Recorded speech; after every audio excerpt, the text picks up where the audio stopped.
দোয়া করার তৌফিক দান করেন। জি, 13 নম্বর প্রশ্ন। আমি বাংলাদেশ থেকে আরমান আলী। আমি আল্লাহর জন্য আপনাকে ভালোবাসি।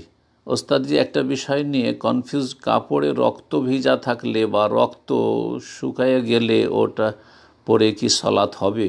রক্ত দুই রকমের। একটা হচ্ছে গোশতের সাথে যে রক্তটা থাকে, গরু জবাই করেছেন, খাসি জবাই করেছেন, আর গোশতের ভিতরে ভিতরে লেগে আছে যে রক্তগুলি, গোশত ধোয়ার আগে যে রক্তটা থাকে, এই রক্ত সম্পর্কে সঠিক মত হচ্ছে যে এই রক্ত নাপাক নয়।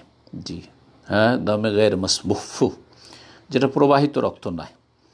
আর যেটা দামে মাসফু, যখন জবাই করা হয় তখন যে রক্তটা প্রবাহিত হইতে থাকে, প্রবাহিত রক্ত দামে মাসফু, এটা হচ্ছে নাপাক, এটা হচ্ছে নাপাক।